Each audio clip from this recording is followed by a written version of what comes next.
Bonjour à tous, on va reprendre sur cette session d'après-midi. Bienvenue dans la session qui est la session du carreau. Pour ceux qui ne connaissent pas, le carreau, c'est le club d'anesthésie en réanimation, en anesthésie-réanimation obstétricale. Donc, grosso modo, les anesthésistes réanimateurs qui se fédèrent au niveau national et qui travaillent dans les maternités. Donc, on est ravis de participer à PSF. Ça fait plusieurs années qu'on vient sur PSF. On participe à beaucoup de congrès, d'ailleurs, en lien avec les obstétriciens, les sages-femmes, les pédiatres et les psychologues également. C'est très important, je pense qu'on travaille tous ensemble et qu'on réfléchisse tous ensemble. On a tous des points forts à partager.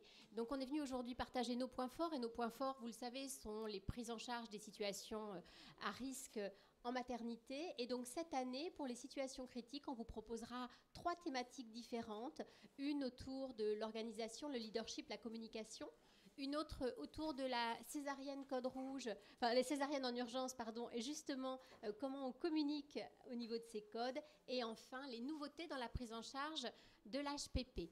Donc, je vais laisser la parole, je vais laisser la parole à Agnès Le Gouès qui nous arrive de l'hôpital Béclair et qui va vous parler du leadership et de la communication de crise en maternité. Merci Estelle. Bonjour à tous. Nous allons donc parler du leadership et de la communication de crise en maternité. Donc c'est un sujet vaste. Je ne vais pas pouvoir tout traiter là en 20 minutes. Mais on va voir ensemble des outils pour progresser et s'améliorer ensemble.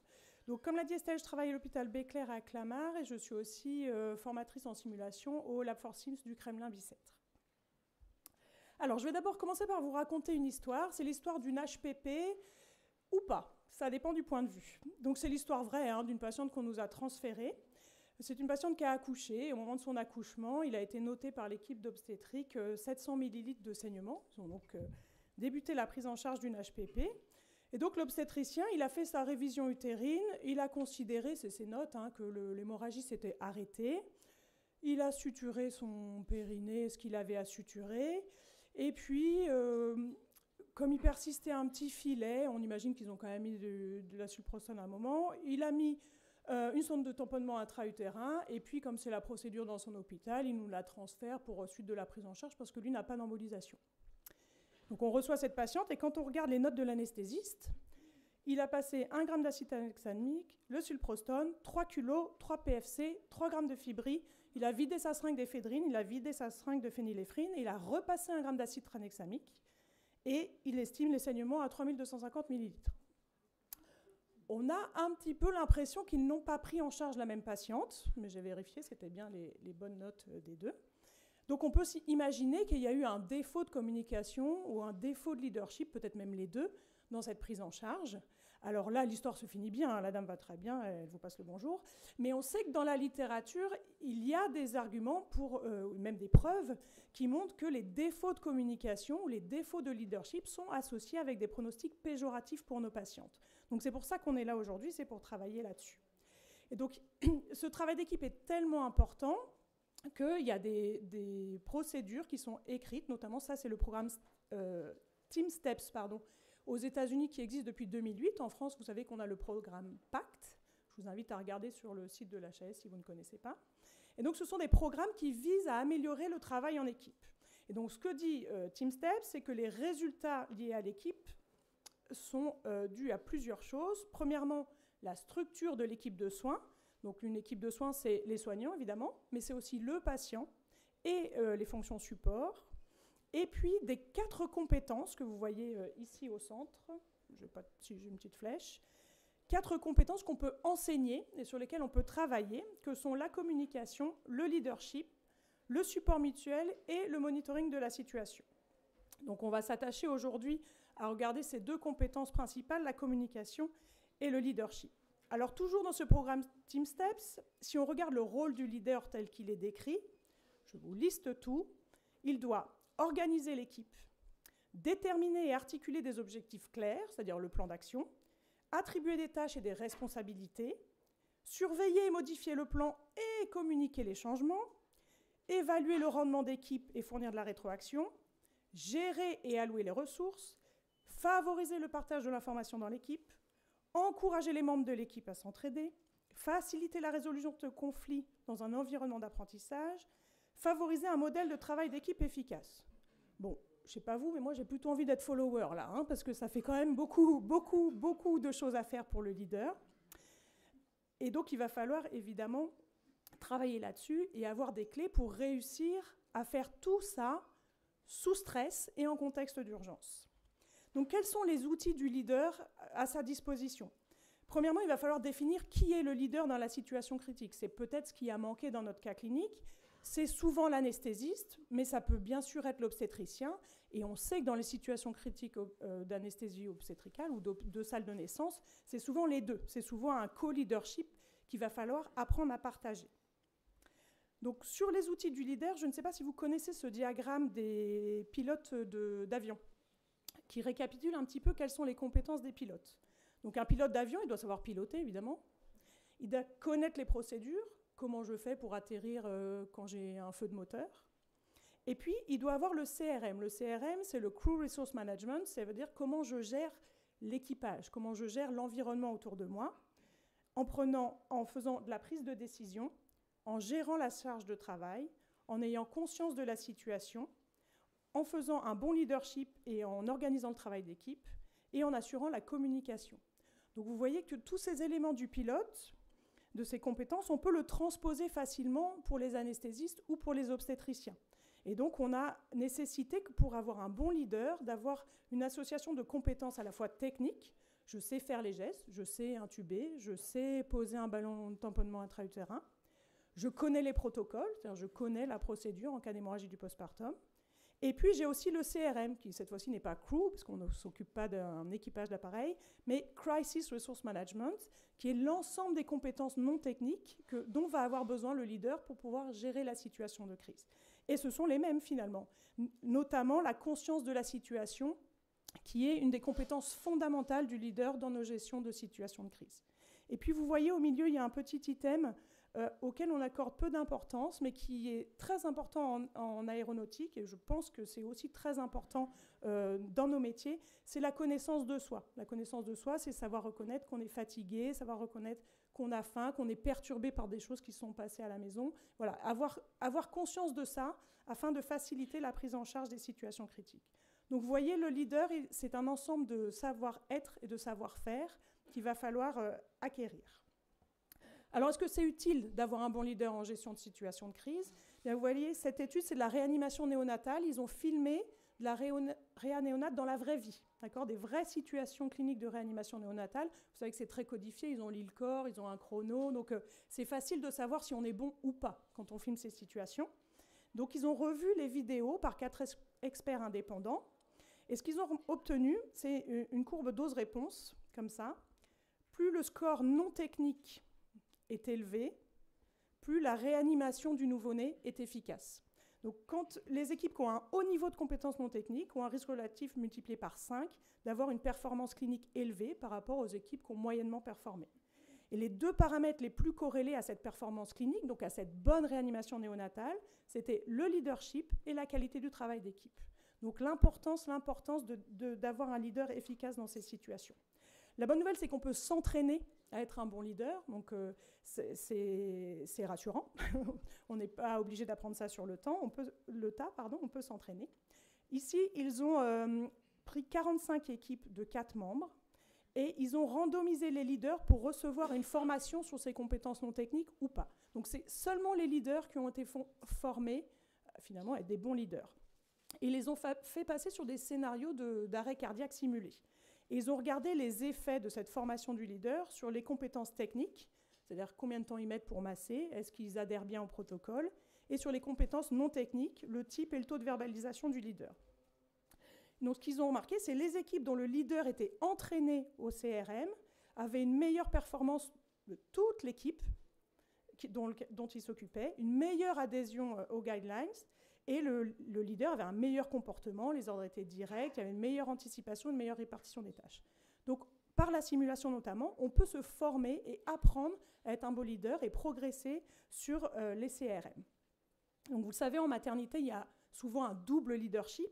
Donc, il n'y a pas de data dans la littérature sur le double leadership ou le co-leadership médical en obstétrique. J'ai trouvé une étude sur le polytro, sur le double leadership médical, où en fait, quand le leadership était partagé par deux médecins et de niveaux d'expérience différents, eh bien, c'était pas très bon pour l'équipe, puisque ça entraînait des conflits, ça diminuait l'efficacité de l'ensemble de l'équipe et diminuait la qualité des soins.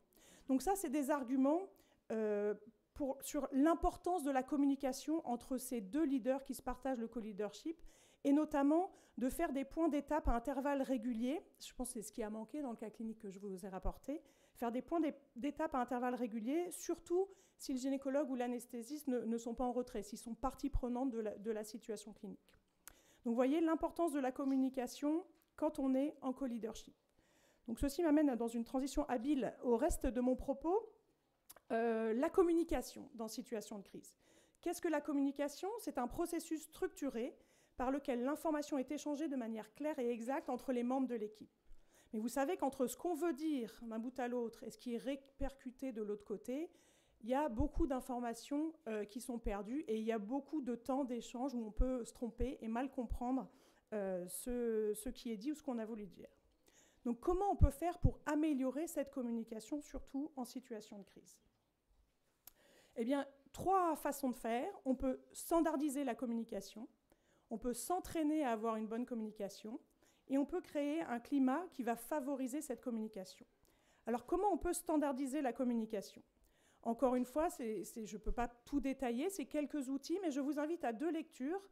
Ce livre de Jérôme Cros, qui est anesthésiste à Toulouse, que je ne connais pas du tout et je n'ai pas d'action, mais qui a publié ce livre assez peu épais, assez fin, facile d'accès, sur 25 clés pour bien se comprendre dans le soin, et qui est très pratico-pratique, que je vous conseille. Et puis cette étude sur la communication en situation de réanimation. Et donc ces 2 lectures peuvent vous permettre d'apprendre à structurer le message. On va voir ensemble quelques clés. Comment je structure un message pour qu'il soit clair, concis, sans ambiguïté. Sur l'attitude, comment je structure mon message, le bon ton, le bon moment pour parler. Comment je structure les échanges aussi, avec des outils pour faciliter la communication. Et comment je gère les situations difficiles, les situations de conflit, ou bien oser dire que je ne sais pas. Voilà, ce sont des lectures très intéressantes. On va voir ensemble quelques outils pour nous aider, notamment sur la standardisation de la communication. Je ne sais pas si vous connaissez le SAED, donc c'est recommandé par l'HAS. Donc le SAED, c'est un acronyme qui signifie situation, antécédent, évaluation et demande, qui est utilisé pour garantir un transfert d'informations rapide, efficace et cohérent. C'est un outil que vous pouvez utiliser quand vous appelez à l'aide, par exemple, ou pour faire des transmissions à quelqu'un qui arriverait en cours d'une situation critique. Voilà, ça permet de ne pas se disperser et de bien standardiser cette communication. Est-ce que cet outil a un intérêt, est utile? Eh bien, dans cette étude où ils ont évalué les appels téléphoniques du personnel non médical à l'obstétricien de garde, ils ont remarqué qu'après formation à l'outil SAED, il y avait une amélioration de la pertinence et de la concision du message et une amélioration de la qualité en situation clinique réelle. Voilà, l'obstétricien qui recevait l'appel devait évaluer la qualité de l'appel. Et donc, après cette formation, il y a une amélioration de la qualité du message. Pour être honnête, principalement sur la note subjective, mais en fait, le ressenti de l'obstétricien, c'est quand même ça qui nous importe. Il y a d'autres outils qui existent, ils sont nombreux pour standardiser la communication. Je ne peux pas tous les analyser. Vous voyez ici le IPASS ou I Put Patient First. Ce sont des acronymes, encore une fois, qui sont utilisés aux périodes clés, qui sont notamment les transmissions, quand on met un patient en réanimation, quand on passe la transmission à la garde. Eh bien, une façon de structurer son message et de ne rien oublier, c'est d'utiliser des outils comme ça de standardisation de la communication. Il est important que notre communication et notre message soient sécurisés. Je ne sais pas si vous êtes familier avec le concept de communication en boucle fermée. C'est très simple. C'est un expéditeur va initier un message, le destinataire accepte le message et donne une confirmation de rétroaction, et l'expéditeur va vérifier si le message a été reçu. Alors, en pratique, il ne faut pas faire ça tout le temps. Vous allez devenir dingue si vous faites ça à tout moment de votre vie. Passe-moi le sel, je te passe le sel bien reçu. Non. Par contre, en situation de crise, pour vérifier et valider l'information échangée, pour des éléments clés de la prise en charge, je pense notamment quand vous demandez des médicaments. D'accord ? On ne demande pas « fais-moi du sulfate de magnésium ». On demande « administre-moi 4 grammes de sulfate de magnésium par voie intraveineuse lente sur 10 minutes ». D'accord ? Et la personne qui reçoit cette demande doit accuser réception de la dose de la voie d'administration pour qu'on sache que ça a bien été fait. Donc c'est une façon de sécuriser cette communication. Une autre façon de structurer la communication, c'est d'utiliser les aides cognitives de crise, qui, je pense, maintenant sont dans toutes vos maternités. En tout cas, si ce n'est pas le cas, sachez qu'elles sont en accès libre sur le site de l'ASFAR et qu'elles ont été travaillées par le carreau. Donc ça permet de structurer la communication en situation de crise. Donc standardiser la communication, c'est déjà une façon de l'améliorer. On peut ensuite s'entraîner à bien communiquer. Par exemple, cette étude qui a été faite à Grenoble, c'est une grosse étude récente, publiée en 2022. C'est une étude avant-après simulation interprofessionnelle. Donc, ils ont pris les équipes du bloc opératoire et ils les ont formées par la simulation à la communication, au travail en équipe et à la culture de sécurité au bloc opératoire. Ils ont voulu regarder s'il y avait un impact de cette simulation sur le taux de procédure dans la vie réelle qui avait au moins un échec de communication associé à un événement indésirable. Alors, ils ont analysé 46 000 épisodes de communication sur 130 chirurgies avant et 122 chirurgies après la simulation interprofessionnelle. Ils ont réussi à former 32% du personnel de bloc opératoire. Avec le turnover des gens, c'est quand même pas mal. Et ça fait 164 professionnels formés. Alors malheureusement, ils n'ont pas réussi à montrer ce qu'ils voulaient montrer, c'est-à-dire que le taux de procédure dans la vie réelle, avec au moins un échec de communication associé à un événement indésirable, c'était NS. Par contre, je vous invite à regarder ce petit chiffre. Ça veut dire que sur les communications qu'ils ont analysées, c'était 40% de procédures où il y avait un échec de communication qui avait des conséquences pour le patient. Alors, les patients ne sont pas forcément allés en réanimation, hein, mais ça peut être juste du retard dans la prise en charge. Mais en tout cas, c'est extrêmement fréquent.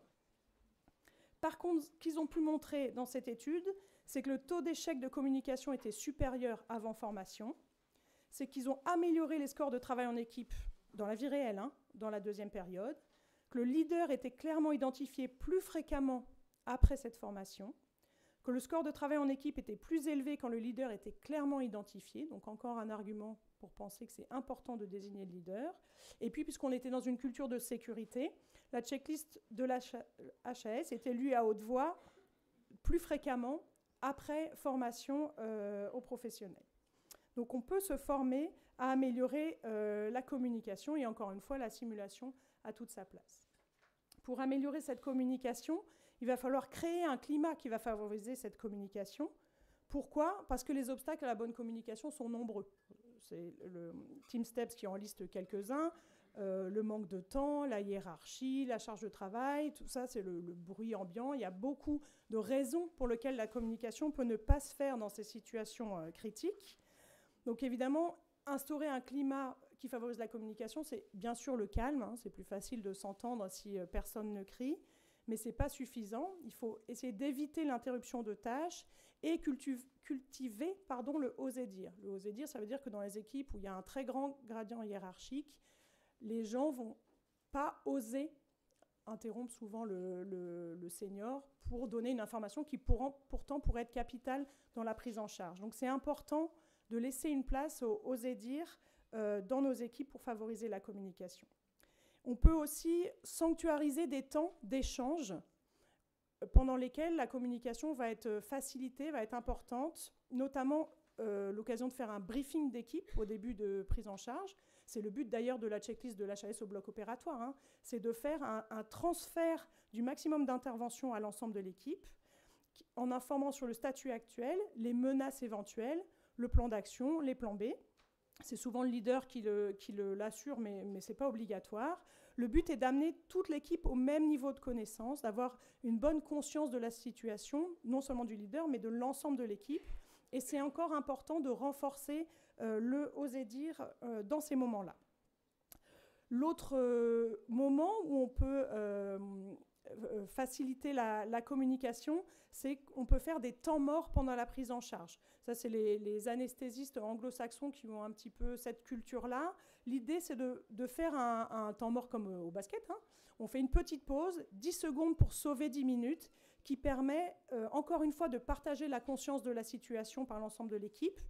On réévalue la situation, on recherche des biais cognitifs, on vérifie la charge de travail et on prend la vie collégiale. Donc ça, c'est des temps pour sanctuariser et faciliter la communication dans les situations de crise.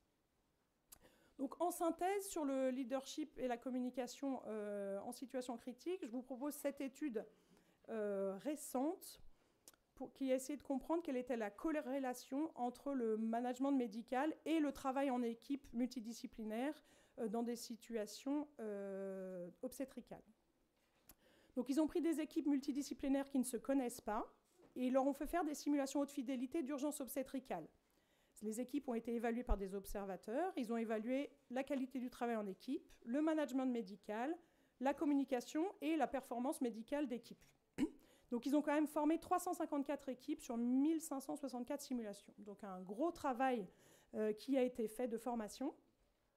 Et quels sont les résultats ? Les résultats, c'est la courbe ROC que vous voyez à droite. Ça, c'est celle du scénario d'HRP, mais tous les résultats sont identiques. C'est-à-dire que le score de travail en équipe était toujours prédictif d'une prise en charge médicale bonne ou parfaite dans tous les scénarios. C'est-à-dire que les équipes qui fonctionnent bien prennent bien en charge les patients en simulation. Il n'y a pas de résultat dans la vie réelle, mais on peut quand même l'imaginer facilement. Et quand on regarde en détail les éléments du travail d'équipe, quand on regarde la communication en boucle fermée, orienter les nouveaux membres de l'équipe grâce au SAED et prioriser les interventions médicales par le leader, on obtient à chaque fois les mêmes résultats, c'est-à-dire que la qualité du travail d'équipe, de la communication et du leadership sont corrélés à la qualité de la performance clinique d'équipes multidisciplinaires qui en plus ne se connaissaient pas.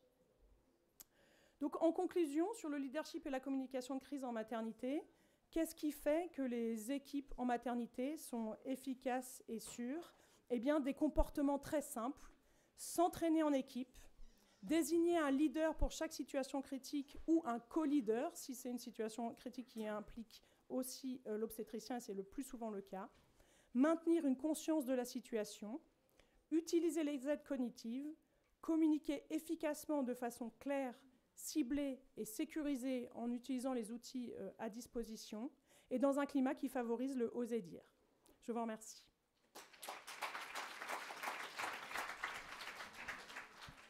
Merci beaucoup Agnès, je crois que c'était vraiment très intéressant d'avoir cette transition qui passait du leadership à la communication et je ne sais pas ce que tu en penses, mais moi je suis intimement persuadée que quand le leader impose une méthode de communication, la façon dont se comporte le leader dans notre salle de naissance quand il y a une crise influe beaucoup sur la façon, sur le comportement et sur la façon de travailler du reste de l'équipe. Donc on a une grosse responsabilité, je pense, dans nos maternités sur notre propre comportement quand il y a une situation de crise. Des questions peut-être sur ce sujet très vaste, elle nous a donné énormément de pistes. L'idée c'est de les ramener dans la maternité et puis de les retravailler en équipe. Est-ce qu'il y a des réactions, des questions ? Le micro est juste là si vous voulez. Peut-être vous demander qui utilise les aides cognitives dans sa maternité ? Pas énormément. Vous les connaissiez pas peut-être ces aides cognitives ? Dieu merci, mes obstétriciens ont levé la main. Alors peut-être vous précisez les aides cognitives de crise. C'est vrai que je ne me suis pas étendue. Tout le monde connaît le concept ou pas ? Non. Alors le but des aides cognitives de crise sont donc des fiches synthétiques qui sont faciles à utiliser et qui vont résumer une prise en charge d'une situation critique. Exemple, là je vous avais mis l'éclampsie, je crois. Donc quand vous avez un cas clinique d'éclampsie, donc encore faut-il faire le diagnostic, mais vous avez un cas clinique d'éclampsie, vous sortez l'aide cognitive et dessus, toutes les étapes clés de la prise en charge sont notées. Alors bien sûr qu'il faut que vous sachiez déjà comment je prends en charge une éclampsie, mais avec cette feuille, vous êtes sûr de ne rien oublier.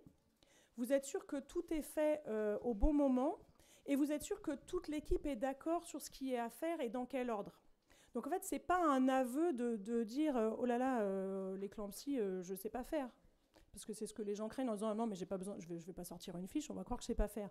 Non, le but de cette aide cognitive, c'est que tout le monde ait les infos au même moment, donc le partage de l'information, d'éviter les conflits et surtout éviter les omissions. Et on peut l'utiliser soit pendant la situation de crise, c'est-à-dire, OK, ben moi, l'éclampsie, j'en ai pas fait depuis longtemps, alors OK, on reprend un par un, on a appelé à l'aide, on a appelé à l'aide, on a mis de l'oxygène, on a mis de l'oxygène, on se prépare le sulfate, on prépare le sulfate. Ou bien, par exemple, sur un arrêt cardiaque, on réagit d'abord immédiatement, et ensuite, on sort l'aide cognitive pour être sûr, a posteriori, qu'on n'a rien oublié, et pour discuter sur les diagnostics, les étiologies possibles. Voilà. Bonjour, Marc Dommel, je suis gynécologue obstétricien. J'ai une question pour la salle et une question pour vous. La question pour la salle, c'est, maintenant qu'on a expliqué ce que c'était que les aides cognitives, qui est-ce qui les utilise? Oui, c'est un petit peu. Un tout petit peu plus. Il y a quand même un peu plus quand on a compris qu'on faisait de la prose. J'ai une expérience à partager. Je vous remercie beaucoup d'avoir parlé de cet enjeu de comment communiquer, comment demander de l'aide.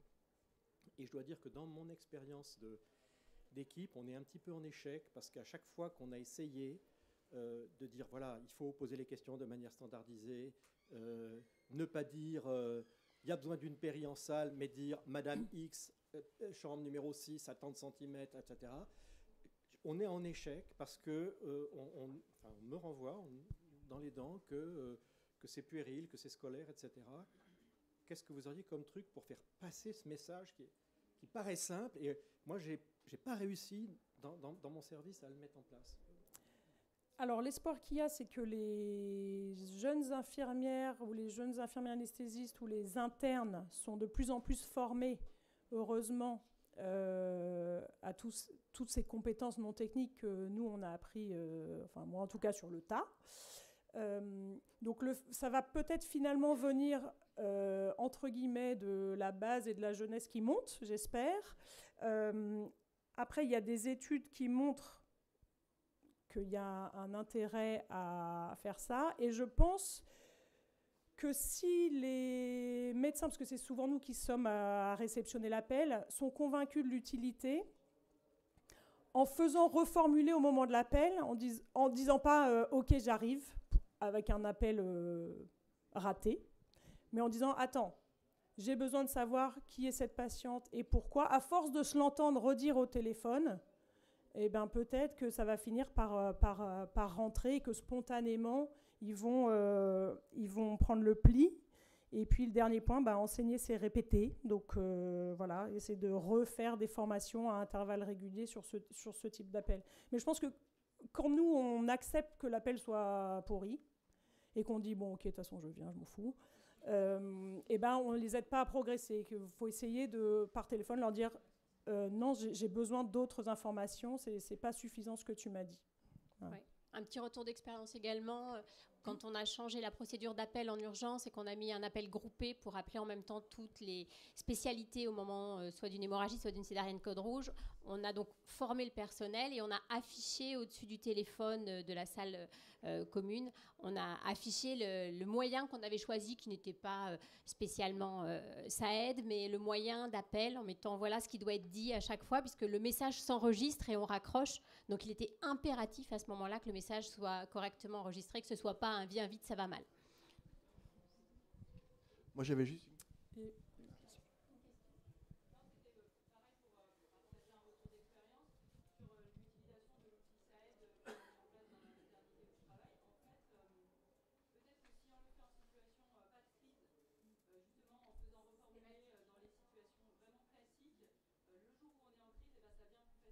C'est une très bonne remarque, oui. J'avais juste une remarque sur le co-leadership dont tu as parlé. Je trouve que c'est une notion qui est un peu compliquée quand même malgré tout dans la vraie vie, parce que dans la vraie vie, il y a plusieurs situations. Finalement, le co-leadership, il peut se faire que si les équipes se connaissent très très bien, l'anesthésiste et l'obstétricien. Je pense que c'est compliqué de mettre en place un co-leadership si l'obstétricien, lui, il est souvent présent en salle de naissance et l'anesthésiste tourne par exemple dans une maternité où il est beaucoup moins présent et beaucoup moins connu, donc ça va être compliqué. Puis il y a l'obstétricien peut par contre avoir les mains sur l'utérus, donc dans ce cas, est-ce qu'il a une position de leadership à ce moment-là? Certainement pas, parce qu'il est sur un jet, donc il aura du mal à avoir de la hauteur pour voir ce qui se passe. Donc c'est quand même des situations qui sont finalement compliquées dans la vraie vie, même en CHU, dans des équipes où on se connaît bien, mais il y a quand même du turnover d'anesthésie, du turnover d'obstétricien, où parfois l'un est pas plus compétent, mais plus expérimenté que l'autre. Et du coup, c'est quand même des choses qui sont difficiles à mettre en place. Ça marche très bien lorsqu'on se connaît depuis longtemps, mais ça marche pas forcément bien dans les autres situations où il faut aussi que l'obstétricien accepte de renoncer parfois à son leadership qui pourrait paraître naturel lorsqu'il est sur un geste, ou dans ce cas, il perd complètement la notion du temps et de la supervision. D'ailleurs, il n'y a aucune étude sur le co-leadership médical, parce que c'est difficile à étudier. Et effectivement, il n'y a pas beaucoup de clés pour s'organiser. Je pense que déjà de savoir que ça existe, qu'il faut le partager et qu'il faut communiquer les infos, et de savoir que quand on a, enfin c'est une connaissance qui est importante à savoir, que quand on a entre guillemets le nez dedans, on ne peut pas avoir le recul nécessaire, et donc d'accepter que peut-être momentanément, ce soit plus l'obstétricien qui fasse le leadership, mais qui passe le relais à l'anesthésiste qui, lui, est en retrait parce qu'il a du monde, quitte à ce que ça se reprenne après. Je pense que d'avoir la connaissance déjà, c'est ce qui va faciliter le fonctionnement en salle de naissance, où on a 2 médecins, et c'est assez rare qu'il y ait 2 médecins qui prennent en charge une situation critique en même temps. Donc de savoir que ça existe et que ça peut être compliqué et que c'est important que le transfert d'informations se fasse, je pense que c'est déjà un pas vers le succès.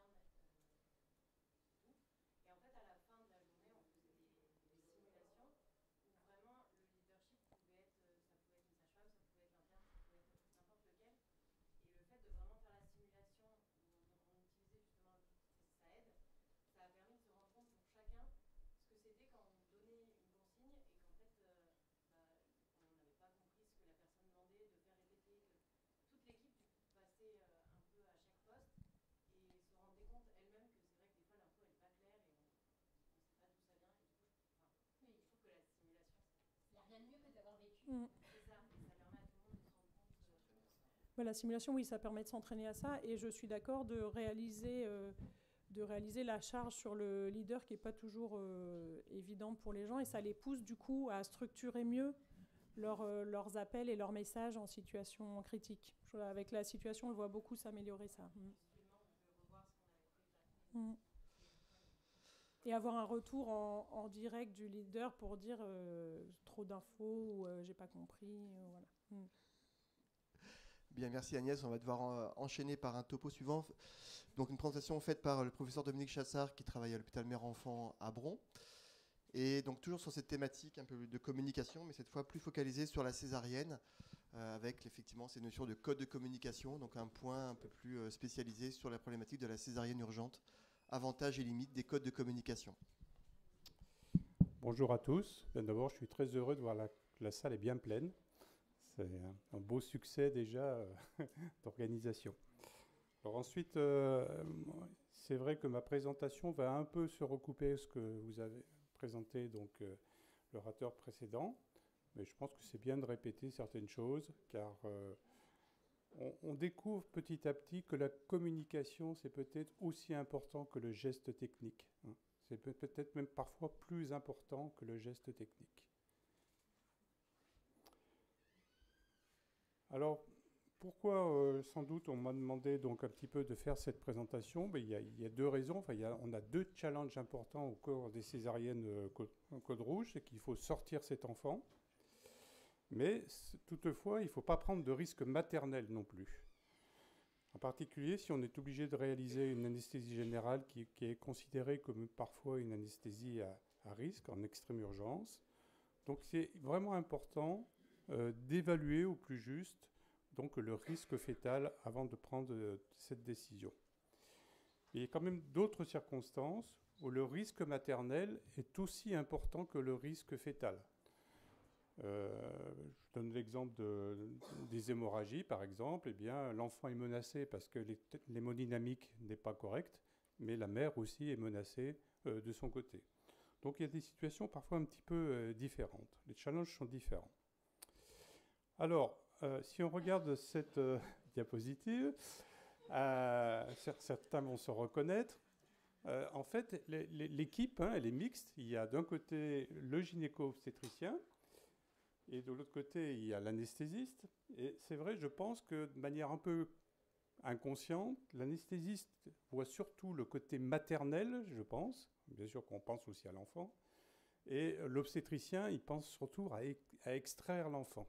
Voilà, on a une vue, hein, ce type de schéma qui est représenté en bas est connu. Ben, ce sigle-là, il est interprété d'une manière différente selon de quel côté on le regarde.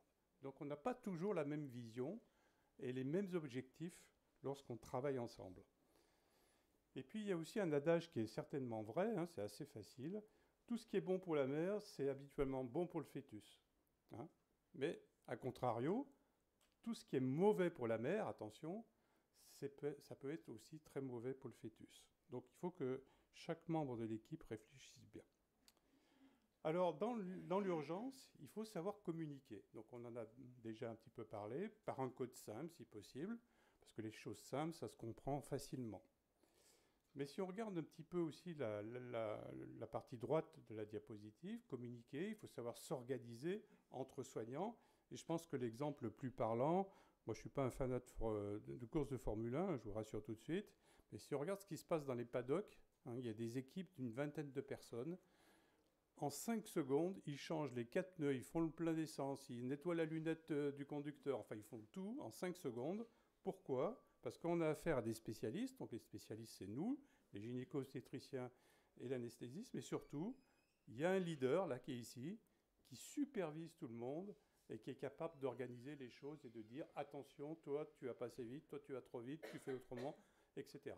Donc on a la notion de leader qui a déjà été exposée, qui est parfaitement mis en exergue par ce type d'activité, enfin par ce type de sport. Alors l'alerte sur l'urgence, elle passe par des codes. Ça, c'est assez universel dans la littérature dans tous les pays. Et les premiers qui ont été publiés, enfin peut-être qu'il y en avait d'autres avant, mais qui sont assez connus dans les pays anglo-saxons, c'est la classification donc, de Lucas, qui est anglaise, qui a classé le niveau d'urgence en 4 niveaux, bon, vous connaissez, avec des temps qui ont été donnés, 30 minutes, 75 minutes, on en reparlera un peu plus tard. Mais les Français ne font jamais comme tout le monde. Donc, du coup, chez nos voisins de la Croix-Rousse, notre collègue Dupuis a publié en 2003 une autre classification qui a repris, cette fois-ci, des couleurs. Donc, c'est rouge, orange, vert. Je pense qu'en France, c'est la majorité de ce... Enfin, on utilise assez couramment ce type de code, avec en face de nouveau des temps, et vous voyez que les temps ne sont pas les mêmes que la classification qui était proposée par Lucas quelques années auparavant. Alors il y a d'autres classifications qui existent, par exemple au Canada, c'est le code bleu, c'est pas le code rouge le plus urgent. Chez certains, c'est le code 1, 2, 3, et c'est le 1 qui est... voilà, il y a différents codes, mais en tout cas, les gens parlent en langage codé. Alors la communication, on l'a entendu, hein, le code rouge survient, il faut que tout le monde soit au courant, donc il faut que l'information diffuse. Tout ça, ça passe par le téléphone, parce qu'on est tous accrochés à nos smartphones et à nos téléphones à l'heure actuelle, et puis on garde, c'est vraiment impératif. Et c'est vrai que ce qui a été dit tout à l'heure, l'appel centralisé, je pense que c'est devenu un petit peu la référence. Il y a quelqu'un qui parfois donne un message, parfois c'est simplement un bouton, hein, c'est un peu une sonnette d'alarme.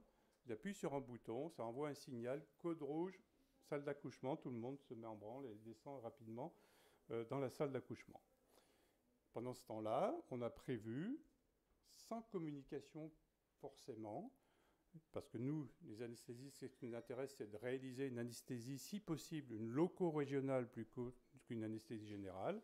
Quand la patiente a une péridurale en place, eh bien, les infirmières anesthésistes commencent à injecter dès qu'on a la notion de code rouge pour gagner du temps, parce qu'une anesthésie péridurale, ça met à peu près 10 à 15 minutes pour s'installer correctement pour que la patiente puisse subir son intervention.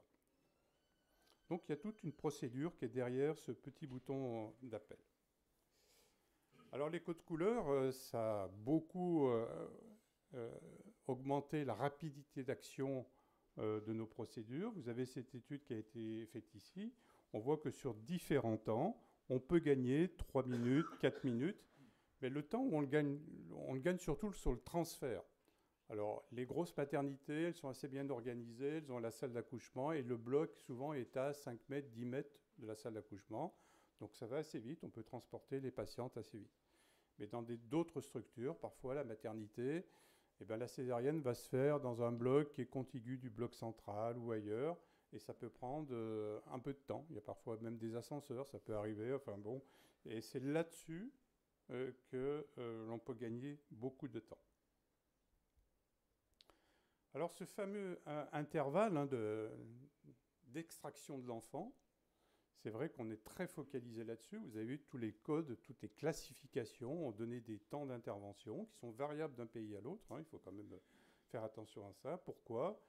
C'est assez simple. On pense que s'il a un danger pour l'enfant, en particulier une anoxie cérébrale, eh bien le risque, on le sait, vous avez certainement croisé des cas assez dramatiques d'enfants qui se retrouvent avec des états neurologiques vraiment très dégradés, qui parfois ne survivent pas à cet incident. Et ce qu'on ne sait pas bien, c'est quel est le temps limite pour intervenir. En France, on a dit 15 minutes, ça serait pas mal si on pouvait intervenir avant 15 minutes. Les Anglais, ils ont dit un peu plus cool, un peu plus flegmatique. 30 minutes, ça devrait peut-être aller. Sauf si vraiment la situation est catastrophique, il y a quand même un petit bémol. Mais ce qu'on ne sait pas, par contre, c'est un petit peu mon cheval de bataille. Parfois, les enfants sont parfaitement roses, sont parfaitement vivants, ils têtent bien, ils font des petits sourires, mais on ne sait pas si quelque part, dans leur cerveau, il n'y a pas eu une zone de souffrance et que plus tard, ils n'auront pas des troubles de l'apprentissage, des troubles de calcul, de l'orthographe, etc., des troubles d'apprentissage divers, de mémorisation. Pour l'instant, ce n'est pas très connu. On s'y est penché en anesthésie sur les effets, par exemple, de l'anesthésie générale chez les petits-enfants. Vous avez entendu parler de cette controverse. Est-ce que l'anesthésie générale chez les tout petits-enfants peut induire des difficultés d'apprentissage plus tard, vers l'âge de 5 ou 6 ans? Pour l'instant, la réponse, c'est non, a priori. Mais il n'est pas sûr que parfois, certains épisodes d'ischémie chez ces enfants n'aient pas des retentissements. Il n'y a aucune étude de fait, c'est purement putatif ce que je raconte, mais ce n'est pas exclu. Alors, est-ce qu'il faut toujours se précipiter? C'est un peu ça, finalement, la bataille du code rouge. Est-ce qu'il faut vraiment se précipiter? Et si on lit la littérature, alors ce n'est pas en très gros, mais je vous ai mis ici à peu près 6 études, eh bien, le délai de 30 minutes dans la littérature anglo-saxonne, pour eux, ça ne pose aucun problème au niveau du score de comportement, en tout cas, à la naissance, etc. Donc, ils sont un peu moins anxieux que nous, qui sommes très fixés sur le 15 minutes, et ça peut poser quand même interrogation, parce que les études qui sont citées ici, ce n'est pas 10 enfants, il y a plusieurs milliers d'enfants dans la plupart de ces études, et on reste quand même un petit peu toujours interrogatif sur ce délai. Alors le code couleur, c'est vrai, ça permet d'améliorer des temps, c'est qu'une notion, on voit que lorsqu'on met en place ces procédures, on gagne 15 minutes parfois dans les niveaux 1, dans les maternités de niveau 1, on peut gagner 3 minutes, vous voyez, dans certains niveaux 3. Et finalement, dans leur étude, là, toujours l'équipe de Rudy Gauze et puis de Cyril Huissou, eh bien, sur le fœtus, il ne s'est pas passé grand-chose. Ils n'ont pas trouvé qu'il y avait eu d'amélioration au niveau des scores chez les enfants. Alors, tout le monde n'est pas d'accord. Vous avez une autre étude ici, je crois qu'elle vient d'Autriche, avec un collectif beaucoup plus important. Eux, ils ont trouvé quand même que quand ils avaient amélioré le circuit, le code couleur, donc était derrière la procédure, était beaucoup mieux établi, eh bien, il y avait un peu plus d'amélioration sur des données qui sont quand même très macro, c'est-à-dire le pH et l'Apgar. Ça ne veut pas forcément dire que plus tard, les choses seront mal. On n'en sait pas plus parfois sur le devenir cérébral de l'enfant, sauf si c'est vraiment très catastrophique. Alors pour nous, la conséquence du code rouge, c'est quand on nous met en urgence avec ce code, eh bien, c'est que parfois on peut être tenté de faire plus d'anesthésie générale. Si on est un peu trop poussé, on peut nous dire, bah, allez, dépêche-toi, vas-y, là, mais oui, mais ma péridurale, elle ne marche pas encore, bah, tant pis, t'as qu'à faire une AG, et puis voilà. Et du coup, le taux d'anesthésie générale pour ce type de procédure, eh bien, il peut aller jusqu'à 20% parfois, ce qui est beaucoup trop, beaucoup trop. Donc, il faut être un petit peu plus... Il faut analyser un petit peu mieux. Alors, je ne m'étais pas concerté, mais les codes de communication pendant la crise, on l'a vu, la mauvaise communication, c'est quand même plus de 66%, et ça on retrouve dans toute la littérature, eh bien c'est une cause quand même d'événements indésirables très très importante au cours des différentes procédures. Alors on a vu déjà les biais cognitifs, on en a parlé, et puis ça tombe bien, l'ASFAR a émis des recommandations, je ne sais pas si vous les avez lues, c'est assez intéressant, qui regroupe un petit peu tout ce qui a été dit précédemment par ma collègue. Donc les facteurs humains en situation critique, on l'a vu, ce qui est important, c'est une bonne communication avec le système de la loupe. Elle a expliqué passe-moi le sel, mais là c'est passe-moi l'adrénaline, c'est un peu plus efficace. Et avec le retour derrière, etc. Donc ça c'est important. On n'est pas très habitué à ça. Il faut reconnaître qu'on n'est pas encore très habitué à agir comme ceci. Ce qui est important aussi, elle l'a dit, c'est peut-être essayer de faire des petits briefings quand même, avant d'entamer une procédure difficile. Mais comme je le dis, on est tellement obsédé par les temps, parfois, de cette fameuse durée d'extraction 15 minutes, 30 minutes, qu'on en arrive à oublier peut-être des règles élémentaires de sécurité. Il faut être attentif. Un dernier geste, il n'est pas toujours fait au bloc. Est-ce que tout le monde fait un dernier enregistrement du rythme cardiaque fœtal en cas de code rouge? Qui le fait toujours? Presque toujours. Il n'y a pas beaucoup, Voilà. Alors que c'est obligatoire, normalement. Enfin, moi, c'est recommandé par le CENGOF. Et quand on interroge ceux qui le font régulièrement, Frédéric Mercier avait regardé ses dossiers, il y a 20% de code rouge qui passent immédiatement en code orange. Voilà. Donc c'est une notion quand même qu'on doit avoir. Donc en situation critique, le leader, on l'a vu, c'est important. Il y a les leaders, il y a les followers. C'est pas toujours facile. Ça peut être n'importe qui, on l'a vu.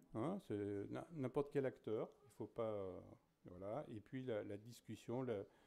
Le CRM, on l'a vu, c'était une ressource importante pour bien gérer ce code rouge.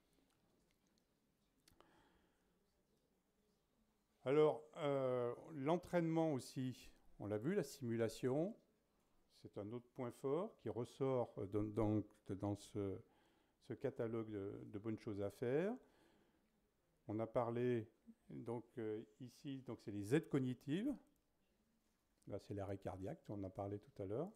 C'est parfait. Donc il y en a à peu près, le carreau en a édité à peu près 8 ou 10, je ne sais plus exactement. Et enfin, ce qui est important, c'est qu'il y ait des effectifs qui soient adaptés à la situation. Alors, on n'est pas toujours dans les clous, malheureusement. Parfois, il faut savoir un petit peu, je dirais, pas lever le ton, mais affirmer quand même que la sécurité, ça passe parfois par des effectifs suffisants pour prendre en charge les patientes d'obstétrique.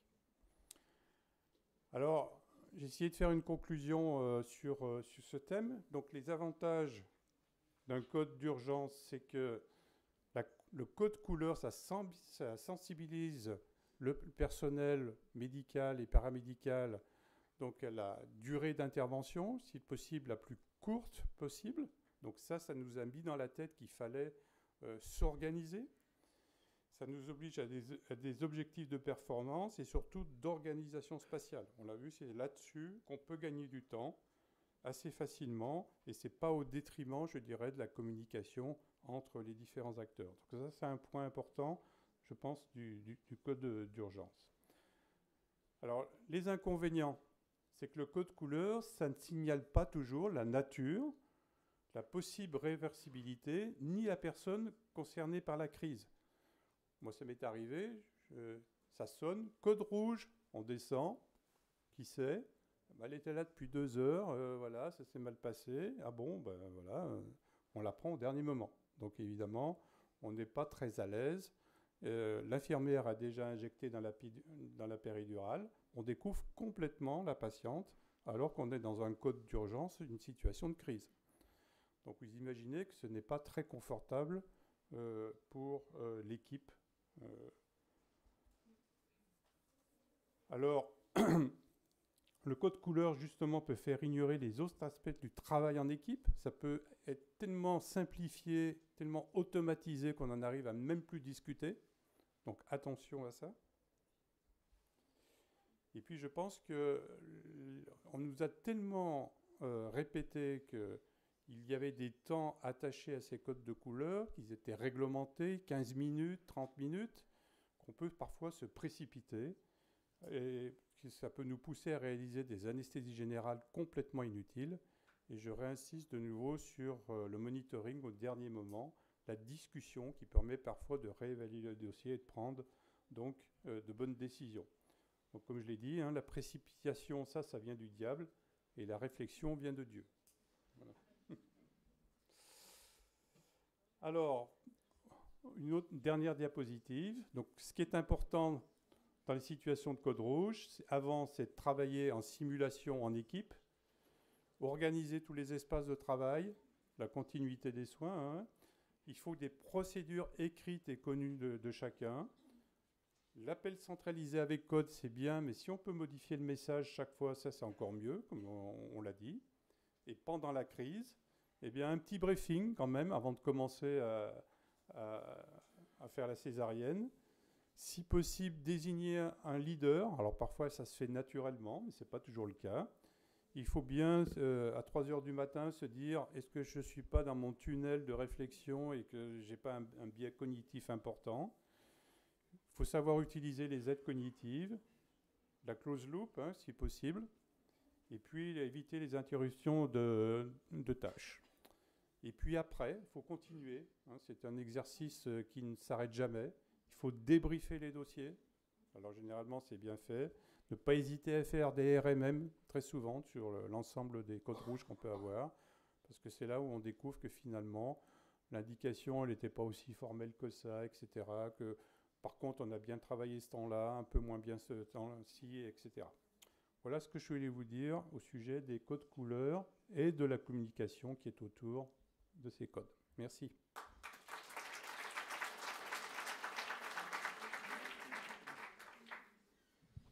Merci Dominique. J'imagine qu'il y a quelques questions dans la salle qui ont été soulevées par Catherine. Pas toi.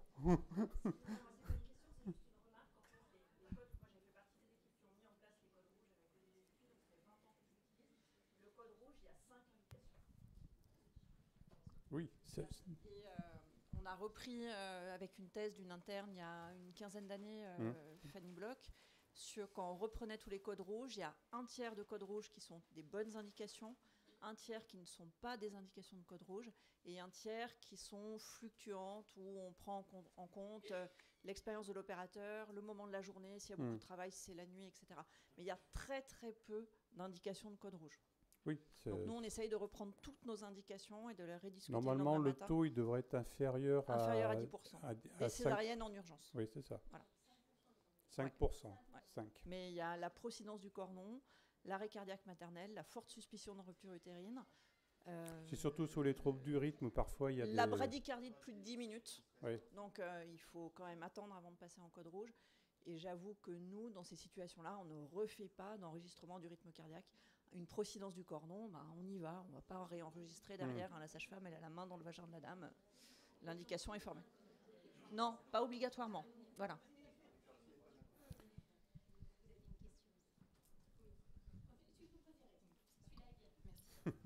Bonjour, Véronique Peretti, Bonjour. je suis gynécologue obstétricienne à Saint-Pierre-à-la-Réunion. Justement, mais ça rejoint un J'y petit peu étais la semaine votre dernière. remarque. Ah. sur justement le contrôle du RCF dans le cadre d'une bradycardie. Est-ce qu'il vous arrive de remettre en question l'indication de césarienne ou alors c'est simplement pour rétrograder de code rouge à code orange? En général, c'est pour rétrograder. Oui, Catherine, tu es d'accord. C'est rare qu'on revienne sur l'indication de césarienne. Il me semble que j'ai vu une fois, mais il me semble qu'une fois, on était revenu même à vert et on avait sorti la patiente parce qu'on avait une autre qui était plus urgente. Ça m'est arrivé, ça. Mais c'est sur 30 ans de carrière. Hein. Mais ce qui est sûr, c'est que ce que disait Catherine, c'est que je pense que sur le moment, on n'était pas à discuter l'indication de césarienne code rouge. Par contre, il est certainement important d'avoir des RMM, ou en tout cas une évaluation a posteriori de ce qu'on fait pour voir si ces indications sont toujours bien posées, si on peut pas s'améliorer sur les indications. Je pense que c'est un travail qu'il faut faire toujours en feedback, en fait. Mais sur le moment aigu, c'est compliqué de discuter les codes rouges, quoi. Nous, notre impression avec Lionel, c'est que on travaille vite. Hein, quand on regarde la littérature, les temps d'extraction code rouge, on a fait plusieurs travaux d'anesthésie, c'est entre 10 et 12 minutes. Quoi ? Non, c'est 10 à 12 au total, entre l'appel et l'extraction. Hein. Donc c'est quand même... ça va, on n'a pas à se plaindre. Oui, mais... Et en fait, on se dit parfois, on a fait tellement vite que est-ce qu'on a bien fait d'aller si vite que ça? Et peut-être qu'on aurait... Voilà, il y a des cas quand même, on peut se poser la question, où on a l'impression un peu de précipitation. On se met du stress pour tout le monde. Et dans cette situation-là, c'est vrai que la communication n'est pas très efficace. Oui, il y a le stress qu'on peut vivre, il y a le risque pour la mère qui soit psychologique, qui soit infectieux, parce qu'on ne fait quand même pas une asepsie qui soit parfaite. Donc, je pense que... Et la douleur pendant la césarienne, parce que c'est potentiellement aussi une complication quand on pense que effectivement notre analgésie va suffire. Je pense que c'est quand même des situations qui sont traumatisantes pour tout le monde. Donc, il faut les réserver à celles qu'ils méritent vraiment pour la situation clinique.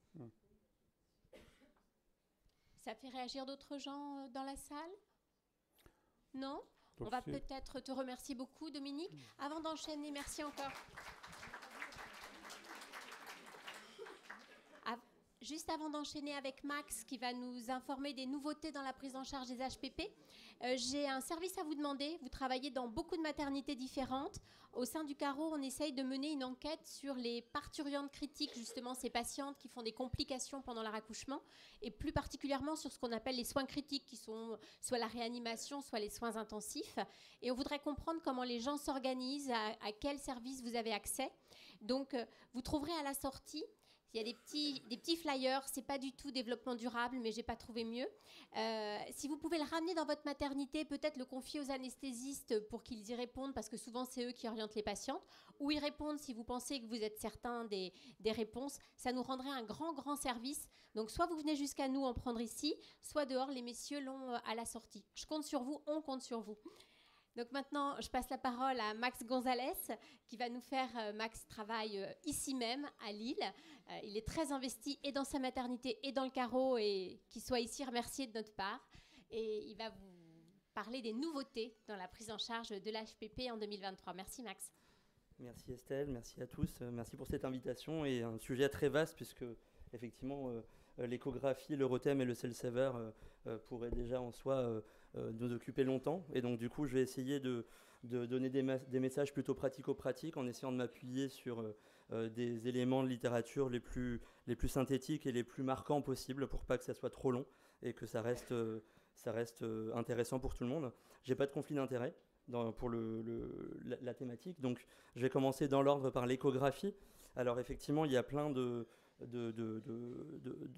d'implications différentes de l'échographie pour optimiser la prise en charge de l'HPP. Je passe rapidement sur en fait le premier message, c'est que vous avez souvent à votre disposition des sondes abdominales, et donc du coup je voulais me concentrer sur les différents types d'échographie que vous pouvez faire avec cette sonde qui peuvent vous dépatouiller dans cette situation d'hémorragie du postpartum. La première, c'est l'échographie abdominale que vous connaissez bien, mais pour laquelle on va peut-être préciser certaines indications importantes. Et la deuxième, c'est l'échographie hémodynamique, puisqu'en fait la sonde abdominale peut vous permettre d'accéder à des informations hémodynamiques qui, dans des cas caricaturaux, peuvent vous permettre d'avancer sur un diagnostic notamment d'hypovolémie ou de situation caricaturale de collapsus ou de défaillance circulatoire.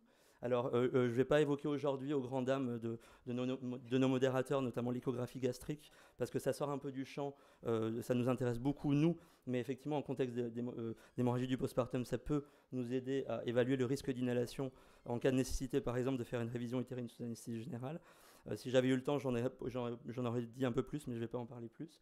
Et effectivement, également l'échographie cardiaque avec d'autres sondes qui sont un peu plus complexes, qui nous permettent d'avoir des informations un peu plus précises dans le contexte d'hémorragie du postpartum pour notamment prédire la réponse au remplissage et notamment de savoir si la patiente va tolérer ce remplissage et notamment dans des situations difficiles d'HPP sévère où on a mis plein de produits sanguins.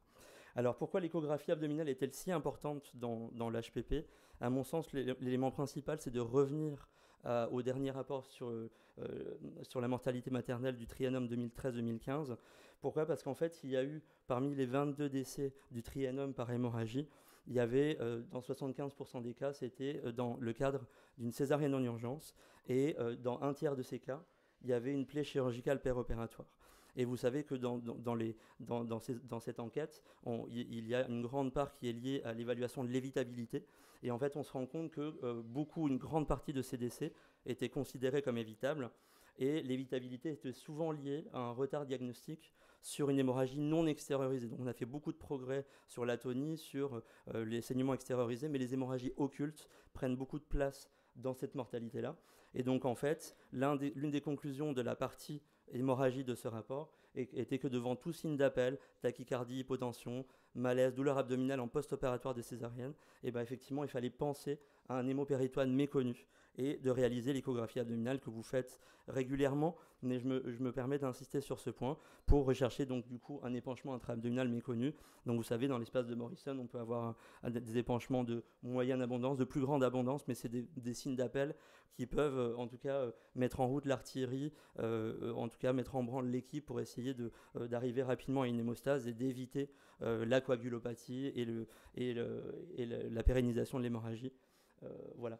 Et bien sûr, donc, du coup, d'autres images également dans le cul-de-sac de Douglas. Donc ça vous connaissez bien, mais effectivement, le replacer dans le contexte des préconisations de l'enquête de mortalité maternelle me semblait importante. À part cela, je pense que, par contre, l'évaluation hémodynamique, pour vous, c'est pas forcément quotidien. Or, en fait, on a l'impression que c'est pour l'anesthésiste, on a l'impression que c'est très complexe, mais en fait, des situations caricaturales, vous pouvez, avec votre sonde abdominale, avoir des informations importantes. Pourquoi dans l'HPP c'est particulier ? Parce que forcément, ça peut se compliquer d'un choc hémorragique lorsque le saignement est soit abondant, soit de cinétique rapide, ou les deux. Et en fait, de connaître le statut volémique de la patiente peut vous aider dans la gestion du remplissage vasculaire, puisque en plus, remplir à tort une patiente qui n'en a pas besoin, et ben en fait vous allez, alors le risque d'OAP maintenant c'est pas forcément au premier plan, mais par contre vous allez aggraver l'hémodilution de la patiente et donc forcément et diluer aussi les facteurs de coagulation et potentiellement aggraver les choses. Donc c'est important d'avoir des informations pour savoir si je remplis ou je ne remplis pas. Donc vous mettez votre sonde abdominale comme ça en sagittale, vous voyez cette image là avec le lobe gauche du foie en haut et la veine cave inférieure ici. Et là où il y a la flèche, c'est là où vous pouvez évaluer un petit peu la veine cave. La veine cave va vous servir à évaluer la volémie du patient parce que c'est directement en connexion avec les cavités cardiaques et que lorsque les patients sont très hypovolémiques, bah, du coup, la veine va être plutôt fine et comme on va le voir après. Donc si vous avez par exemple cette image-là, tout de suite vous voyez une veine cave complètement collabée. Vous pouvez être sûr que dans le contexte de l'HPP, si vous posez la question de est-ce que la patiente est hypovolémique ou pas, a priori elle l'est. Et si vous posez la question que vous avez cette image-là, a priori elle ne l'est pas. C'est bien sûr des situations caricaturales, mais ça peut vous aider à avancer un petit peu.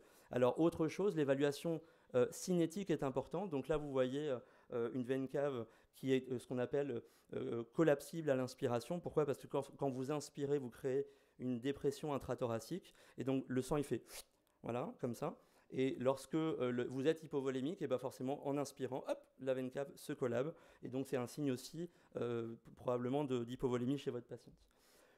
Donc ça c'était pour l'évaluation de la veine cave, mais dans certaines situations si vous déplacez un petit peu la sonde et vous béquez un peu comme ça, vous allez pouvoir accéder à des images simples et assez sommaires de la contraction cardiaque, pas pour regarder si le cœur se contracte bien. Nos patientes, elles ont des cœurs qui fonctionnent bien d'habitude, mais pour rechercher des signes soit d'hypovolémie très importante, soit de situations critiques qui peuvent nous arriver dans le cadre de l'hémorragie. La première, c'est il y a eu un petit souci, mais on voit à peu près bien. Donc là, en fait, vous voyez en fait, le cœur gauche qui se contracte. Et en fait, ce cœur-là a une fraction d'éjection de 90%. Il éjecte quasiment tout. Voilà. Et donc, c'est ce qu'on appelle un ventricule gauche hyperkinétique. Quand vous avez ça, c'est que dans la circulation, il n'y a pas grand-chose à éjecter. Donc ça, c'est un signe d'hypovolémie important. Donc ça, couplé... alors des fois, on a des fenêtres qui font qu'on n'arrive pas à bien voir la veine cave. Si vous voyez que ça, c'est un signe indirect aussi d'hypovolémie qui peut vous orienter vers un remplissage vasculaire. Autre cas important, par exemple, dans le cadre d'une hémorragie, l'HPP, si elle s'intègre dans un tableau syndromique qui vous évoque quelque chose d'un petit peu inhabituel, par exemple une défaillance circulatoire brutale avec un gros malaise juste après une révision utérine, vous dites « Oh là là, c'est peut-être une embolie amniotique, mais je ne sais pas. J'en suis pas sûr, c'est peut-être que ça a saigné fort d'un coup, la patiente a une révulsion oculaire, elle a convulsé, tout ça. On se dit « Oh là là, est-ce que c'est une embolie amniotique ou une hypovolémie ?»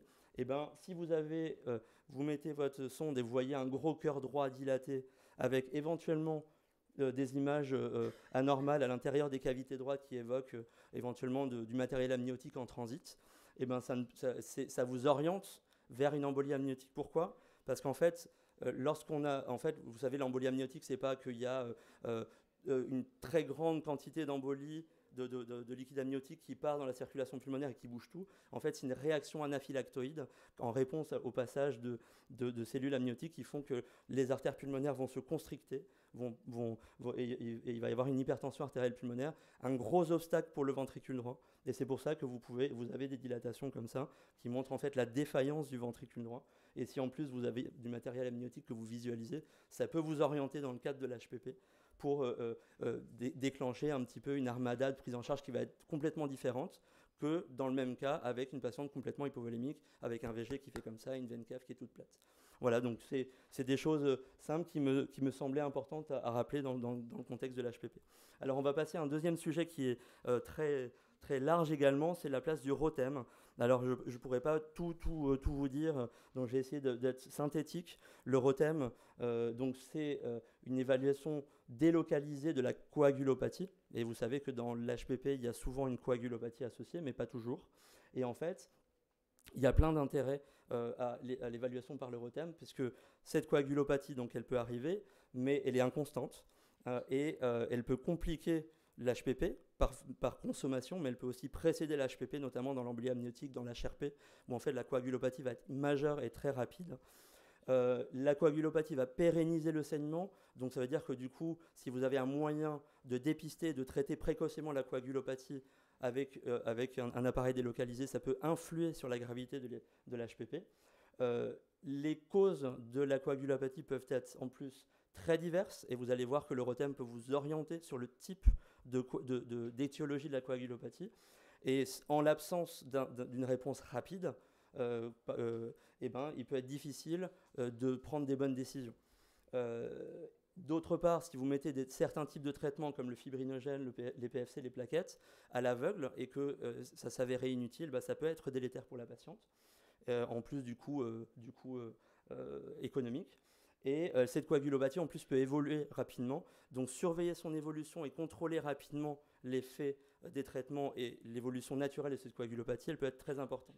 Donc, tout ça, c'est très complexe. Et le ROTEM, en fait, en tout cas la biologie délocalisée de la coagulation, permet de répondre à pas mal de choses, puisqu'on a des résultats assez rapides dans les 10 minutes, donc ce qui contraste avec le délai du labo, parce que quand vous envoyez le prélèvement au labo, souvent, vous recevez les résultats au moins 1 heure après, et entre-temps, il s'est passé beaucoup de choses, et du coup, vous ne pouvez pas forcément raisonner sur les résultats d'il y a 1 heure, puisque entre-temps, la patiente s'est déglobulisée et a perdu des facteurs de coagulation. Ça peut confirmer ou infirmer la coagulopathie. Si on n'a pas, ça vous rassure, on verra après. Et ça vous oriente sur l'étiologie et donc sur le traitement nécessaire.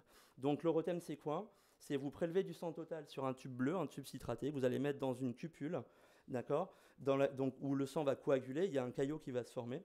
Et en fait, il y a une tige qui va tourner à l'intérieur et en fait qui va mesurer la formation du caillot en direct, qui va vous donner, donc comme en bas à droite, un graphique avec du coup le délai de formation. Est-ce que le caillot se forme très lentement ou très vite? D'accord, c'est le temps d'initiation qu'on va voir après. Et puis la fermeté, est-ce que le caillot il est solide? Et ça, c'est plutôt toutes les mesures en amplitude. Et en fait, il y en a plein, mais on va se concentrer sur les deux principaux. Les paramètres principaux du RETEM, le premier, c'est le FIB-TEM. Je passe sur comment la machine arrive à vous donner ça avec des activateurs, tout ça. Je pense que c'est pas forcément la question du jour. Le FIB-TEM, c'est une évaluation du fibrinogène. Et en fait, l'amplitude à 5 minutes, qu'on appelle le FIB-TEM A5, il informe sur le taux de fibrinogène. Grosso modo, pour retenir, si ce FIB-TEM A5 est inférieur à 12 mm, c'est l'amplitude que la machine mesure en direct, et il y a un petit chiffre qui vous dit où est-ce qu'on en est. Grosso modo, il faut envisager de passer du fibrinogène. Et un deuxième paramètre, c'est l'extème. Extème comme voie extrinsèque, donc la voie qui explore beaucoup le TP en fait, donc la coagulation en elle-même. Et là, l'extème, ce qui est important, c'est surtout le délai d'initiation. Et forcément, donc plus le caillot met de temps à commencer à apparaître, plus le TP est bas parce que la coagulation est allongée en fait. Et en fait, si l'extème, le temps ici que met le caillot à commencer à se former est supérieur à 75 secondes, on peut envisager de passer des PFC, puisque les PFC contiennent des facteurs de coagulation qui vont du coup permettre de corriger les troubles de coagulation. Ça, c'est un petit peu à la marge, mais dans certains cas, on peut avoir notamment dans des hémorragies très longues, massives, où on a passé plein de trucs. Au bout d'un moment, on peut se poser la question de la nécessité de passer aussi des concentrés plaquettaires. Et en fait, lorsque vous faites la différence d'amplitude entre le FIB-TEM et l'extème, ça vous oriente sur la participation des plaquettes à la coagulopathie. Et si c'est pathologique, notamment dans le cas où vous n'en sortez plus, vous avez passé plein de trucs et du coup, vous posez la question des plaquettes, et ben, ça peut vous inciter à passer des plaquettes avant de recevoir le prélèvement qui peut mettre, comme on a dit, un certain temps à revenir. Alors, il existe quand même des données sur le RETEM que je voulais vous montrer. Pour résumer en une seule diapo, parce qu'on peut en faire plein, le RETEM déjà, est-ce que c'est fiable? Oui, il prédit avec fiabilité soit les valeurs absolues et les variations du labo pour le fibri, le TP et les plaquettes. Donc la fiabilité, c'est important pour un outil de biologie délocalisée. Si ce n'est pas fiable, bah, il faut l'utiliser avec précaution. Et là, effectivement, c'est des données qui sont assez fiables. Lorsqu'on a un FIB-TEM, donc la mesure du fibrinogène qui est pathologique, ça prédit précocement, c'est-à-dire quand vous avez un FIB-TEM qui est pathologique, dans la littérature, c'est associé à plus d'évolution vers l'hémorragie sévère. Donc en plus de savoir est-ce que vous allez passer du fibri ou pas, ça vous dit aussi que le potentiel d'évolution de votre hémorragie est plus grave potentiellement que si le FIB-TEM n'est pas pathologique. Et ensuite, tout ce qui est... Alors, ce ne sont que des études observationnelles, mais sur des très grandes cohortes, parce que pour l'instant, on n'a pas encore d'études randomisées ou de méta-analyse prospective sur le sujet. Mais en tout cas, lorsque vous avez un algorithme qui permet de guider votre prise en charge sur les données du RETEM, et ben en fait, ça permet d'améliorer certaines données du pronostic maternel, notamment moins d'évolution vers l'HPP massive, moins de transfusion de produits sanguins, moins d'hystérectomie d'hémostase, moins de transfert en réanimation. Donc c'est quand même important. Notamment, donc, il y a plusieurs sociétés savantes qui recommandent donc son utilisation avec effectivement des seuils et des conduites à tenir en termes de transfusion de tel ou tel produit sanguin. Mais le côté algorithme est très important, c'est-à-dire il y a vraiment des recommandations spécifiques sur le fait que avoir le RETEM c'est bien, mais d'avoir un algorithme local sur comment l'utiliser c'est mieux. Et donc du coup il y a trois sociétés savantes qui se sont positionnées sur ça. Et il y en a certains qui circulent dans la littérature, et celui-là me semblait, alors je ne vais pas le détailler, je vous donne la référence ici, il a été publié en 2022, il est issu de l'une des études observationnelles dont je vous ai parlé juste avant, qui a été réalisée au Pays de Galles, et il me semble assez clair, et notamment donc on a bien sûr, quand est-ce qu'on prélève le bilan, tout ce qu'il y a autour du ROTEM, mais au centre, il y a toute la partie sur le ROTEM, avec les seuils. Si le FibTEM il est au-dessus de ça, on passe tant de fibrinogène. Si l'extème il est allongé, on fait ci et ça. Et ça me semble assez intéressant.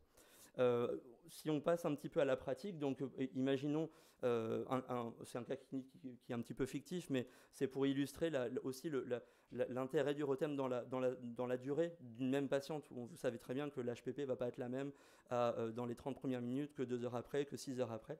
Et donc, répéter les prélèvements peut vous aider aussi à savoir comment ça évolue et savoir un petit peu l'efficacité de vos traitements.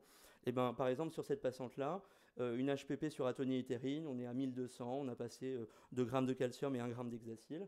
On fait un premier ROTEM. Souvent, ce n'est pas la peine de faire le ROTEM avant 1 litre de saignement.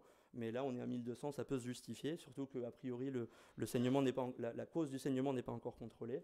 Et ce que je voulais vous montrer là sur cette image-là, c'est le côté très intéressant de, personnellement, nous on en a un ici à Jeanne de Flandre, et en fait, des fois, l'image du ROTEM, elle est là-bas, je passe, ah ok, tout est normal, et puis je peux continuer, parce qu'en fait, de très loin, on voit très vite en 5-10 minutes, si c'est normal, vous le voyez. Et là, par exemple, on n'a pas encore tout le graphe, tout l'obus jusqu'à la fin, mais on s'en fiche un peu, parce que si le FibTEM A5, il est à 20, donc on sait que c'est largement au-dessus de la moyenne, donc il est normal, que ici, l'extème, le CT, il est très court, la coagulation est très efficace, le caillot se forme rapidement, en plus vous avez une amplitude qui est très forte, tout de suite vous dites, ok, cette patiente n'a pas de coagulopathie. C'est une information intéressante.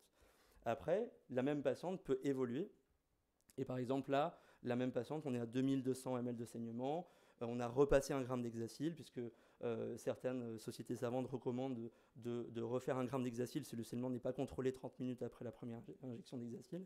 Et on décide de faire un ballon de tamponnement. C'est un moment clé où on peut refaire un checkpoint. Et là, on voit, parfait, le FibTEM A5, il est inférieur à 12 mm. On décide de passer du fibrinogène. Alors là, finalement, la quantité en elle-même importe peu, mais c'est surtout pour que vous ayez des tracés en tête. Et la même patiente, si ça continue à se dégrader, imaginons qu'on est déjà à 3300, on décide de passer au bloc pour une hémostase chirurgicale. Ça peut être pas mal de refaire le point. Et on a très souvent ce genre de profil avec une patiente qui, malgré la première administration de fibrinogène, on voit que le fibri est encore bas malgré le fait qu'on a perfusé le fibrinogène. Et on a un externe qui s'est allongé, puisque forcément on commence à avoir une HPP massive, en tout cas très importante, on va assez facilement se poser la question des PFC et des plaquettes. Et là, ça nous oriente sur le fait de passer des PFC. Voilà, donc c'était un peu un survol de ce que le ROTEM peut vous apporter en pratique courante avec quelques données de la littérature. Dernière situation pour le ROTEM, c'est que, comme vous le savez, dans l'hémorragie, dans l'hématome rétroplacentaire ou l'embolie amniotique, la particularité, c'est que la coagulopathie peut être extrêmement explosive, très précoce et précéder le saignement. Et donc, si vous avez ces situations-là ou une suspicion et que vous faites votre ROTEM, des fois, vous allez tomber sur des choses comme ça. Donc, avec un FibTEM qui est complètement effondré, indosable. Donc, ça, c'est des vraies images du service d'une patiente qui avait fait une embolie amniotique. Et vous avez ici, par exemple, à droite, en 10 minutes de temps, ça a été fait 10 minutes après la perte de conscience. La patiente n'avait saigné que 700 ml à ce moment-là. Ce n'était pas sur de la coagulopathie de consommation, c'était vraiment l'embolie amniotique. Mais on peut avoir la même chose sur des HRP. Et bien voilà, on a une coagulation qui est extrêmement perturbée, un CT qui est allongé, une amplitude qui est très forte, un caillot qui n'est pas très solide, et surtout une fibrinolyse, puisque lorsque le caillot se dissout, ça veut dire qu'il a été lysé, il y a de la fibrinolyse. Donc du coup, dans ce tableau-là, c'est chaud. Et donc, la réanimation hématologique ne va pas du tout être la même. Et donc là, on va larguer beaucoup de fibrinogènes, d'acide tranexamique et des PFC assez rapidement. Et chez cette patiente-là, on a répété les ROTEM, ce qui nous a permis de savoir jusqu'à quand on transfusait des produits sanguins. Dernier sujet, c'est le cell saver. Donc, le cell saver dans l'HPP, j'y crois. On a de la chance. Du coup, le principe, c'est qu'on va aspirer du sang du champ opératoire que l'on va stocker dans un réservoir et ça va être mélangé à du SSI hépariné pour pas que ça coagule. Ensuite, une fois qu'on a décidé de retraiter ce saignement lorsque le saignement est suffisamment important, eh ben, on va le laver et le centrifuger vraiment dans la machine, et ça va nous créer un culot, mais dont l'hématocrit est très très concentré, d'accord. Donc le même volume d'un culot de retransfusion de cell-saver, eh ben, il y a plus d'hématocrit que dans un culot que vous avez de l'EFS, d'accord. Et cette poche de sang autologue, vous allez pouvoir la réinfuser au patient, à la patiente juste après. Donc il y a des données dans la littérature. J'ai décidé de ne présenter que celle-là parce que sinon c'est trop long. Ça a le mérite d'être une méta-analyse récente qui reprend un petit peu, voilà. Donc c'est critiquable parce qu'il y a plein de, il y a des études observationnelles des RCT, mais ça a le mérite de reprendre toutes les données depuis 1998 et d'avoir 3000 patientes. Et alors tout ne ressort pas, mais il y a des données qui montrent que le cell-saver permet un meilleur taux d'hémoglobine post-opératoire, une diminution des effets indésirables liés à la transfusion, puisque dans le groupe où les patients ont été retransfusés du cell-saver, ils ont eu moins de produits sanguins, et donc du coup, on évite indirectement, on extrapole la morbidité qui est liée à la non-transfusion de produits sanguins qu'elle aurait pu recevoir si jamais elle n'avait pas eu de cell-saver, et également une diminution de la durée de séjour maternel. Ça vaut ce que ça vaut, mais c'est déjà quelques données de la littérature. Mais je voulais me concentrer surtout sur les risques, puisqu'il y a beaucoup de réticences sur le cell-saver, tourne autour des risques, et notamment le fait que retransfuser du contenu amniotique, ça peut provoquer une embolie amniotique. Donc du coup, on se dit, oulala. Et donc, malgré le fait que ça apporterait des bénéfices théoriques et un petit peu scientifiques, au vu de la gravité potentielle de l'embolie amniotique, qui est bien documentée, peut-être que le rapport bénéfice-risque n'est pas si intéressant que ça au premier abord. Et en fait, je vais essayer de vous donner, peut-être que c'est un parti pris, mais je vous donne aussi le fruit de mon analyse de la littérature. Alors, il y en a plusieurs, mais j'ai choisi que celle-là, des études qui ont essayé de retrouver dans le sang qui est censé être retransfusé à la patiente des éléments qui sont incriminés dans la genèse de l'embolie amniotique. Ici, une étude prospective cas témoin, où on a fait des prélèvements sanguins en préopératoire, en post-op immédiat et le lendemain, et à la recherche de marqueurs retrouvés dans l'embolie amniotique. 16 patientes dans le groupe cell-saver qui avaient eu une césarienne programmée pour placenta prévia et utérus fibromateux principalement, et 21 patientes contrôle qui avaient une césarienne programmée à bas risque d'HPP. Et il n'y avait pas plus de marqueurs d'embolie amniotique dans le groupe cell-saver. Donc ça, c'est une première étude expérimentale, mais il y en a plusieurs, dont certaines plutôt anciennes, mais c'était la plus caricaturale et la plus récente pour moi. Et autre chose aussi qui m'a semblé important, c'est que forcément le déclaratif est important, et si vous reprenez donc les données de la méta-analyse donc sur le cell-saver que je vous ai présenté juste avant, eh ben, les auteurs nous rapportent qu'aucun, sur les 3000 patientes qui ont été inclus dans toutes ces études-là, il n'y avait pas eu de cas d'embolie amniotique dans les patientes qui avaient reçu le culot de transfusion du cell-saver. Donc ça, c'est un premier point. Donc c'est plutôt rassurant à mon sens, et ce qui fait que nous, on l'utilise depuis très longtemps à Jeanne de Flandre. Mais bien sûr, il ne faut pas dire, bon, bah, on s'en fiche et en fait, rien ne compte. Non, il y a quand même quelques précautions à respecter. Donc là, c'est plus pratico-pratique. La première chose que je vous conseille, c'est de séparer les aspirations. C'est-à-dire que dans un premier temps, alors il y a des équipes qui prennent tout dans le cell-saver, le liquide amniotique, tout ça, en disant que ça va être centrifugé, que ça va être séparé, et que ça ne compte pas trop. Je pense que c'est pas... En tout cas, chez nous, on ne le fait pas. On fait l'aspi classique pour le liquide amniotique, et à partir du moment où le placenta se décolle, on commence à aspirer dans l'aspi du cell-saver pour être potentiellement retraité. La deuxième chose, c'est d'utiliser un filtre. Donc là, il y a plein de débats également. Le filtre avant retransfusion, classiquement, il y a plein de données, notamment de sociétés savantes, qui recommandent d'utiliser ce qu'on appelle un filtre à déleucocité. C'est ce qu'on utilise, les banques du sang utilisent pour déleucociter les culots. Et en fait, il y a eu... Alors déjà, nous, on a eu des problèmes d'approvisionnement. Des fois, on ne les avait pas.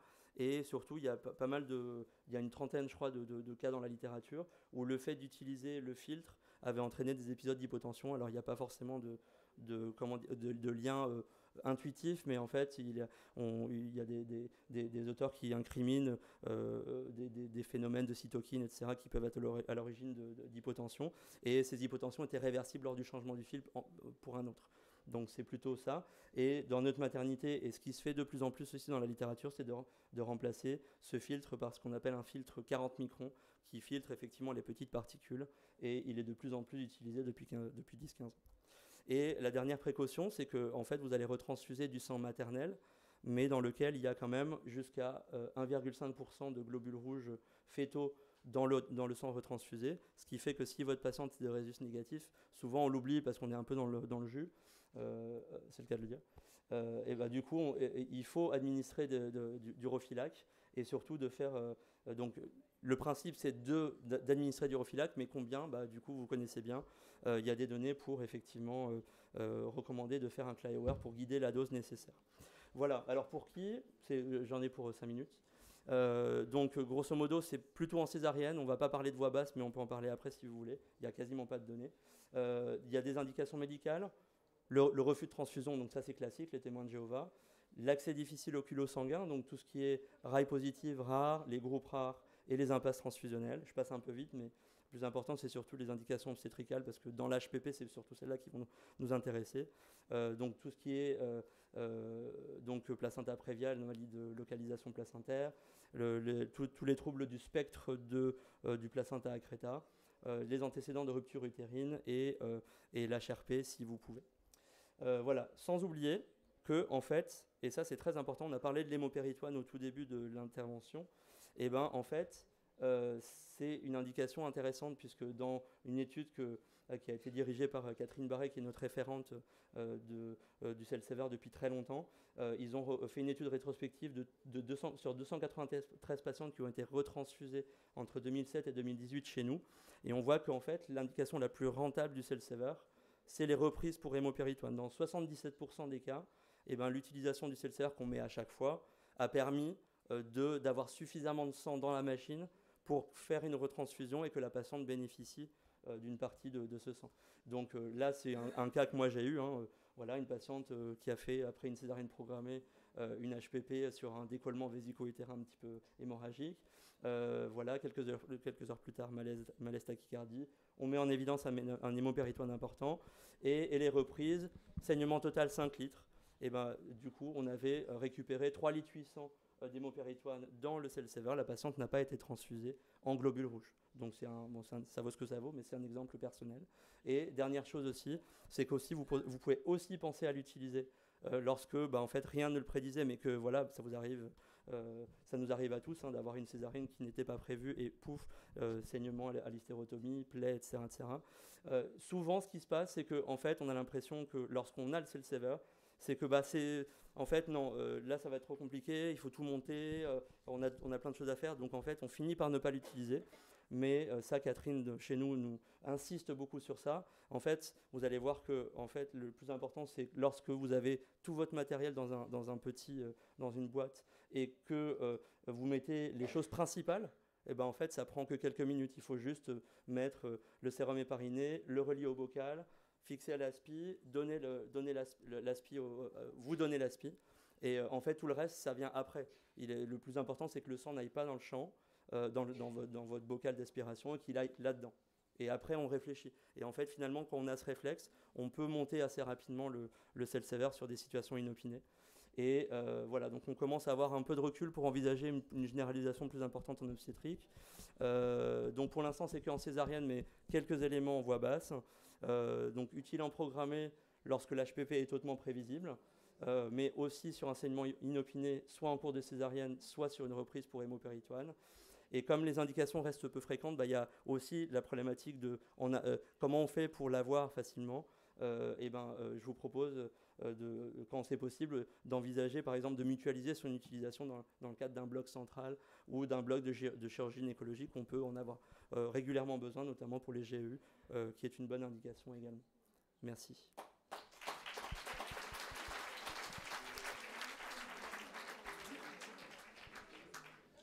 Merci Max, on a très peu de temps pour les questions, on a moins d'1 minute. Moi, j'avais une remarque, c'est qu'il y a quand même une littérature qui a montré qu'aujourd'hui, l'utilisation de 2 systèmes d'aspiration pour les cell saver, c'est plus forcément nécessaire. Ça ne veut pas dire qu'il ne faut pas forcément le faire, mais ça veut dire que si on l'a pas fait, c'est pas grave. Sans doute. C'est sans doute pas très grave avec les systèmes modernes. Et par contre, j'avais la notion que le bol devait par contre être bien lavé, pas faire des bols incomplets. Je ne sais pas si tu avais cette notion-là aussi, mais c'était dans la littérature. C'est vrai que là, je parle d'expérience personnelle. C'est vrai qu'on a l'habitude de faire les deux. C'était les recos britanniques qui indiquaient. Est-ce qu'il y a une question? Une question. Donc, on va clore cette session. La session suivante, ce sera un atelier sur l'analgésie péridurale qui est ouvert officiellement à 30 participants, mais vous pouvez être beaucoup plus nombreux puisque ce sera dans cette salle, cette même salle,